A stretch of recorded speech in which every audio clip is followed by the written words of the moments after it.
Hello and welcome to a video, a thing that has always been done before but never like this.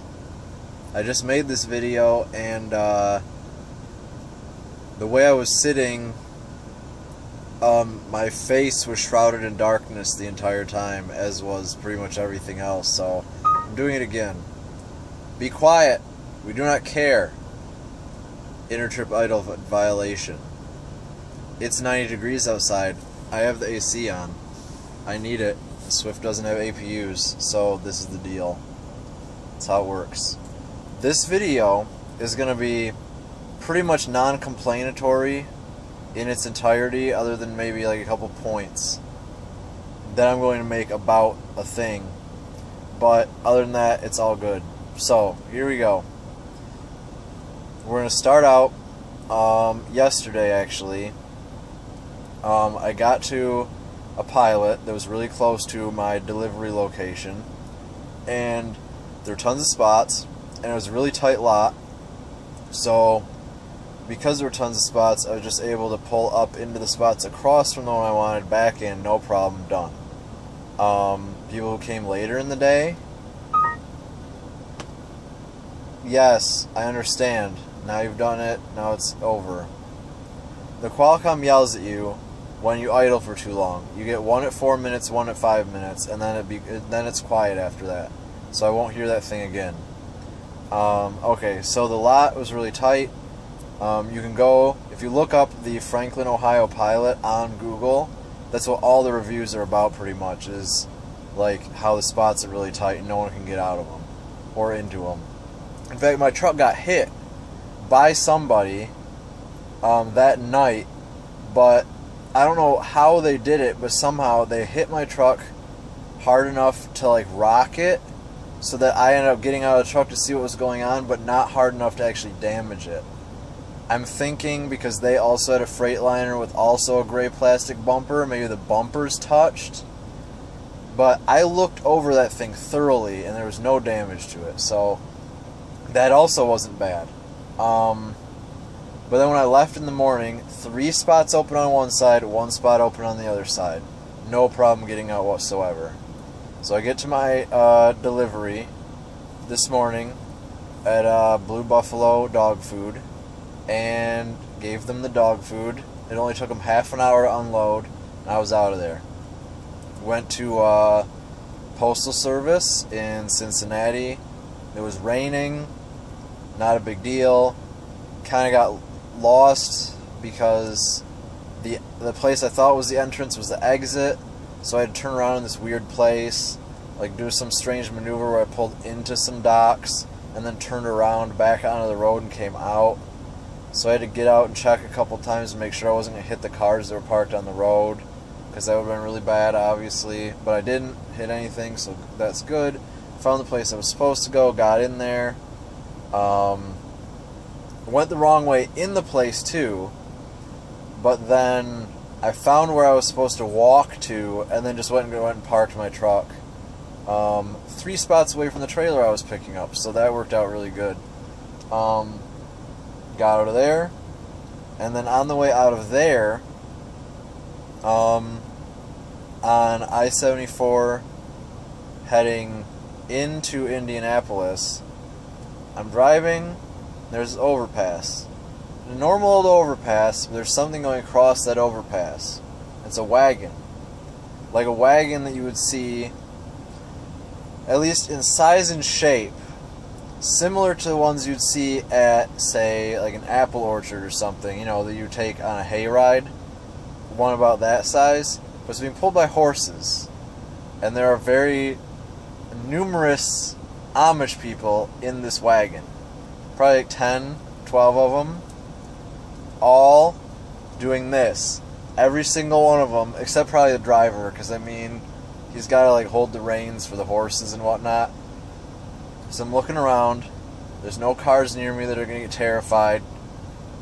And I take my right hand, or my left arm, and I'm kind of like perplexed.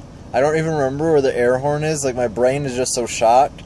There's this entire wagon of Amish people asking me to blow the air horn that my brain is not telling my arm where to go, and eventually I find it. Obviously, I pull it a couple times for them, and they all just start like waving and smiling and looking at me. And it's like, it just, I don't know, it just felt amazing. It was like the greatest thing ever to have like that many people, especially like, I don't know, I never expected Amish people to be like, yeah, blow the air horn, but they did, and it's like, that's what made it even better, because like, you know, like, the only other times I've done it was for like kids in a car on the highway once, and like some stinking like late teens, early 20s hooligan kids, where one of them was sticking out the window like half their body, you know, doing this, and it's like, alright, fine, it's middle of the night, there's no one around. But this was just like so much better. This is like the pinnacle of anything that's happened so far that I can think of. I don't know if there's been anything better, but this was great. Like, this is pretty much, that was bucket list material. If I had one and I had known, I would have put it on there. Like, have 8 to 10, possibly 12 Amish people in a wagon, request that you blow your air horn for them. And it's like, yes, that was amazing. So, with that out of the way, I was pretty much smiling nonstop for like half an hour, and then every time I thought of it later, throughout the day, I was just like, what even just happened? I don't even know. I was thinking, like, I don't care what happens the rest of the day, like, nothing is going to ruin it.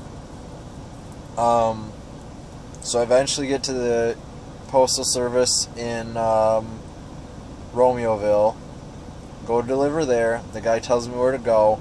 I went too far, got to a point where essentially I was supposed to come around the building, drop the trailer, go to the shipping and receiving, tell them where I dropped it, and then go get it empty. Instead, because they didn't explain it to me, I went around the building all the way to the point where I couldn't turn around. Tried to turn around, had the truck pretty much jackknifed, and had to do like this weird little, like, you know, 15-point turn to get out of there. It didn't take anywhere near as long as I thought. I didn't hit anything, so it wasn't a big deal. Got out of there, and then had a double pre-plan, because they're trying to get me home for home time, which is good, because there's been a few disastrous times with home time where either I mess something up, or they mess something up, or a shipper messes something up, and I end up getting home a day or two late, which is annoying, because I'm trying to get home for Father's Day and everything,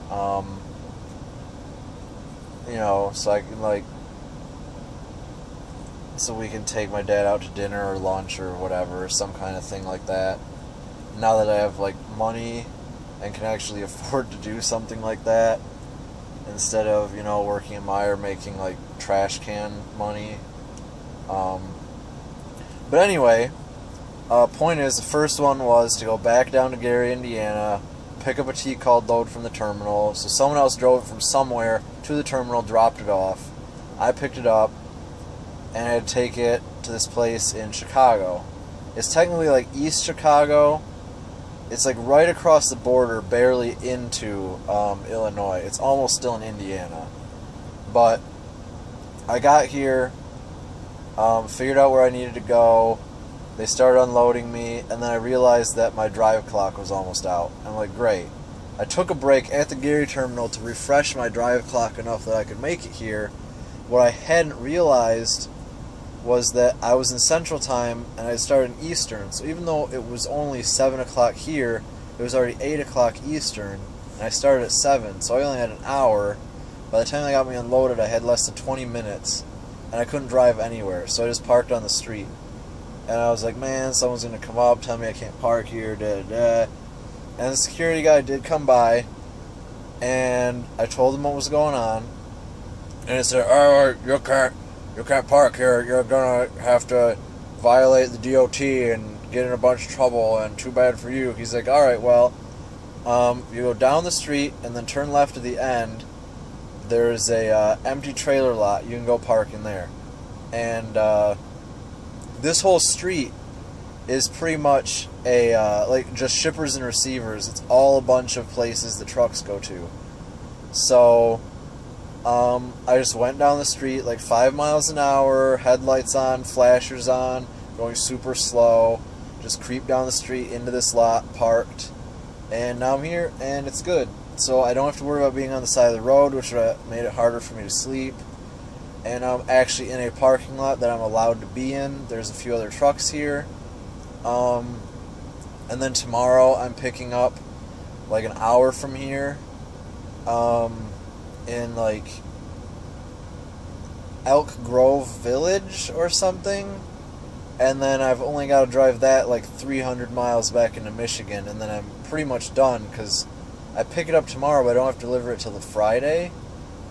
So it's like I get a couple of lazy days, which is okay.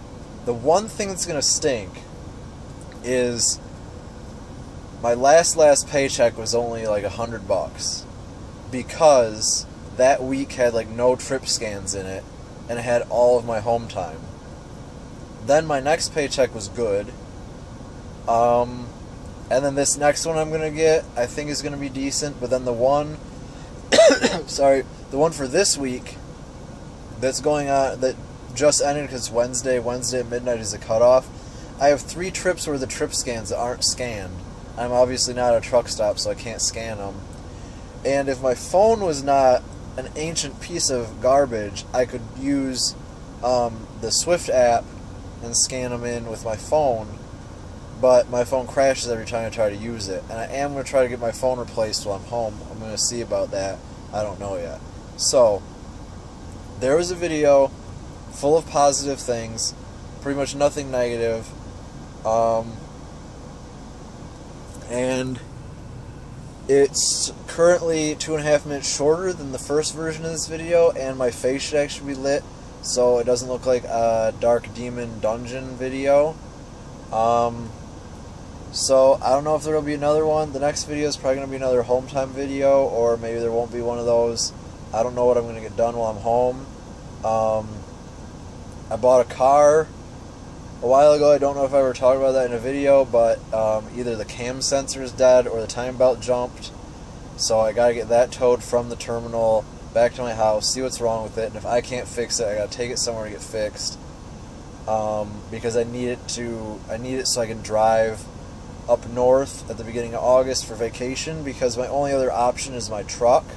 Like, not this truck. I could take this truck probably, because you can take home time wherever you want, but that truck, the brown truck that was in the last home time video, last fuel up it got 9.4 miles a gallon. That thing is just dumping fuel down its throat like a dehydrated, like a person that's been in the desert, like chugging water. It's ridiculous, and you can smell that it's running really rich. So the check engine light comes on sometimes. I need to see what the code is. I need to diagnose it. I need to fix it, because I know it can do better than 9.6, but I'm not driving it all the way up north and back. That's going to cost too much money. So I'm getting the car fixed, not the Mercedes. The Mercedes is pretty much dead because of that control arm. I'm going to try to sell it or something, I don't know. And now I added a component to this video, and now it's probably as long as the last one, so I'm going to stop right now. Just stop. Bad. Bad. This is the end. Look into the light.